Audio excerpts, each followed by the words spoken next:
Hello everyone, Muckluck Douglas Bartholomew Reginald Esquire IV here, and I'm going to explain to you as concisely as I can the charm and appeal of Guild Wars 2 and make comparisons to other games when possible. I frequently get visitors to the stream that ask questions like, I'm looking for a new MMO to play, I'm a bit bored with, insert other MMO name here, do you think I would like Guild Wars 2?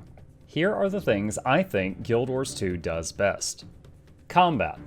The combat is one of the most fluid combat systems I've seen in 20 years of playing MMOs. No mana bars or holding still to cast spells, except for a few powerful abilities. This is unlike Final Fantasy XIV or World of Warcraft, where you have to stand still to cast a great many of your skills.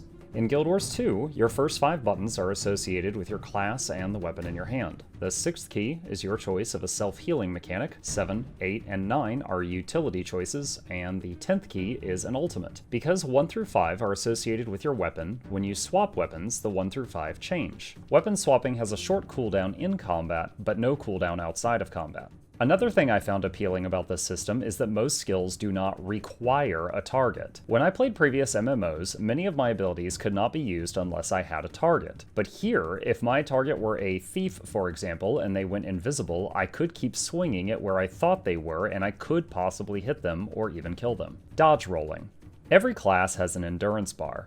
By default, it holds 2 charges of a dodge roll. This is similar to dodges in Dark Souls, in that for the moment you are dodging, you are evading all incoming attacks. This allows you to completely avoid very powerful hits in PvE or PvP once you know what to watch out for. I love this system. It is easy to pick up, but hard to master. Baiting out an enemy's dodges, then going in for the finish in PvP, or using your dodges to recover from hairy moments in PvE. Downstate. When your hit points hit 0, you go into downstate. As long as you didn't hit 0 from falling, then you go straight to dead. Downstate is similar to the fight for your life mode in the Borderlands series. While in downstate, you still have access to a few skills based on your class, but you are bleeding out. If you assist with getting a kill, bandage yourself, or an ally revives you, you pop back up. If your hit points hit 0 in downstate, think of it like a second hit point bar, or if someone executes you, which is a few seconds of channeling while standing over you,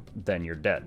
Mount system. The mounts in this game are unique, useful, and none of them trivializes the others. To use WoW as an example, getting an epic ground mount allows you double speed, but none of the controls or movements change at all. Once you get an epic flying mount, you never use your ground mount again, unless you're forced to. Some exceptions apply, like the vendor mounts. In Guild Wars 2, there are 8 mounts that each have a unique purpose. Here's the rapid fire information. Raptor.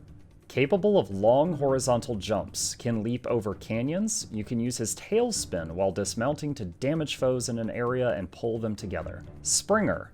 Capable of large vertical leaps, can carry you up cliffs and out of ravines, can use cannonball while dismounting to damage and knock down foes. Skimmer. A hovering mount, used for traveling over water, sulfur, quicksand, acid, lava, etc. Can be trained to become an underwater mount as well. Can use barrel roll when dismounting to damage enemies and heal your allies you pass through. The Jackal. The Jackal is a sand elemental in the shape of a dog. He can teleport short distances, allowing you to traverse past certain obstacles, and can pounce to damage, blind, and cripple enemies, and put up shields, think like bonus hit points, on your allies. Roller Beetle. Think of it like a pod racer. In a big open area, it just keeps getting faster. It's difficult to turn until you get some practice at drifting. Can use his attack to break through certain walls in the game. Griffin.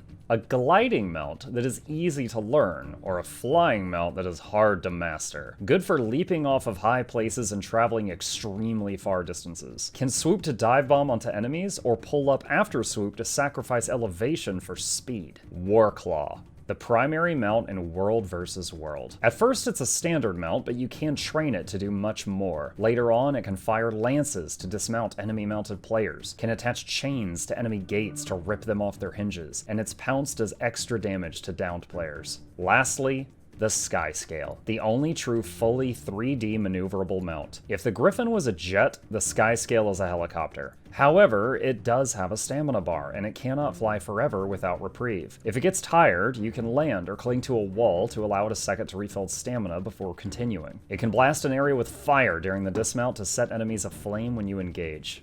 Any class can be tanky, or a glass cannon, or anywhere in between. When Guild Wars 2 first released, it did not have the holy trinity of tank, DPS, and healer. There are some builds closer to that now, but a warrior isn't necessarily tanky, and a mage is not necessarily fragile. You can make gear with nearly any stat combinations you want. If you went for full offensive stats as any class, you would be a bit of a glass cannon. An example would be the ever-popular power, crit chance, and crit damage gear. But that same person could also build toughness, vitality, and power for heaps of armor, hit points, and base damage, but they lost the crit chance that the first example had. It is so refreshing to see an enemy, and even if you know their class, you are not immediately certain what you are dealing with. They could be playing the meta build you see most often, or they could be doing something unique you aren't prepared for. And I don't just mean in PvP. I have seen elementalists tank raids. I've seen warriors heal with shout builds. Imagine someone screaming "feel better" and "get over it"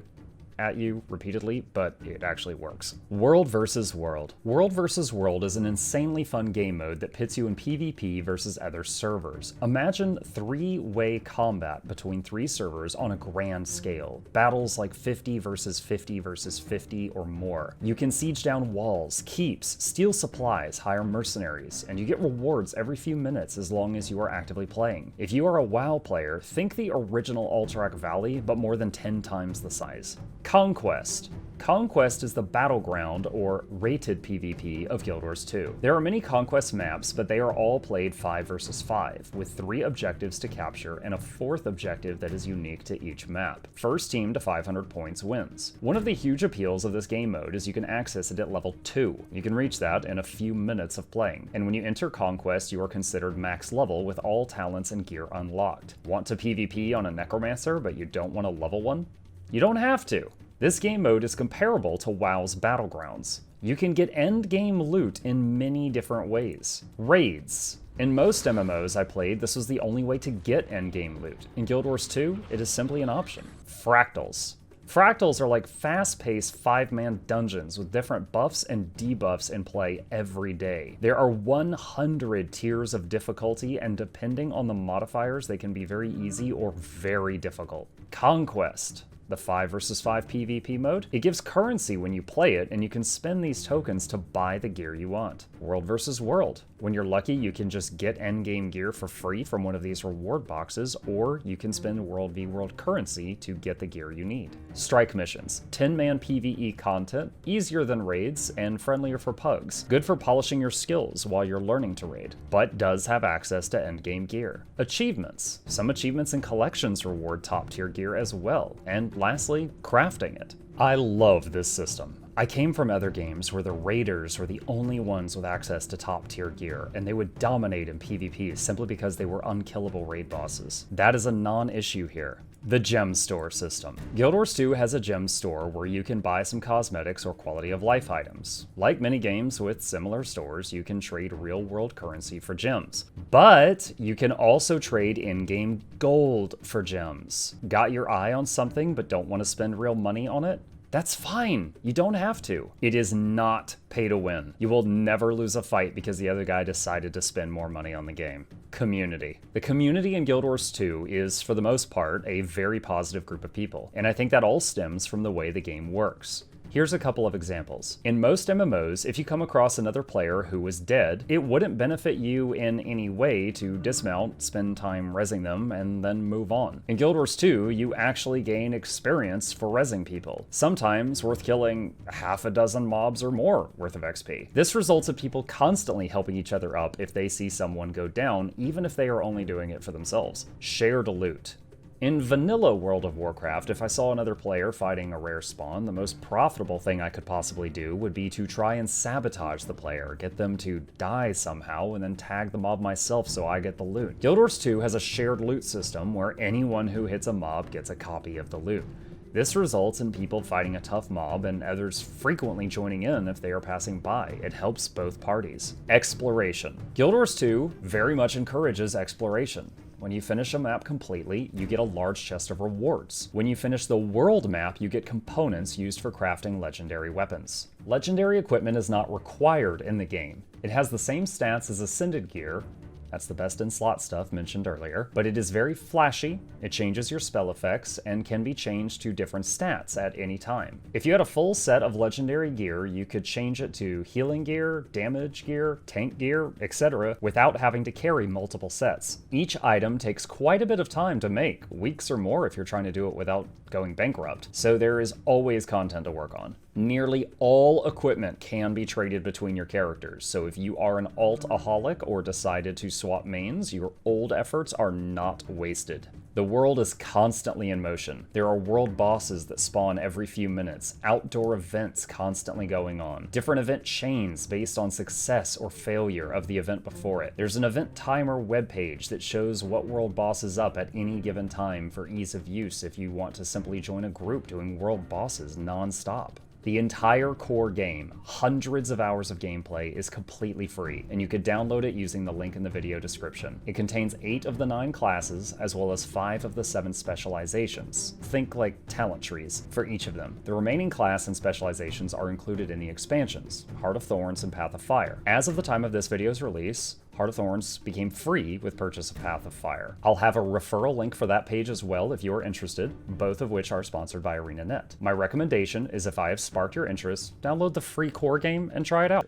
If you have any questions, I am on Twitch every night and would love to answer them, or you can drop them in the comments down below. I could go on for hours on the things I love about this game, but these are the points I believe held the most appeal for me as a longtime MMO player, so these are what I focused on. If you enjoyed this content, please consider hitting the like button to help us out with the YouTube algorithm, and subscribe to see more similar content. I hope you enjoy your time in Tyria, and happy adventuring!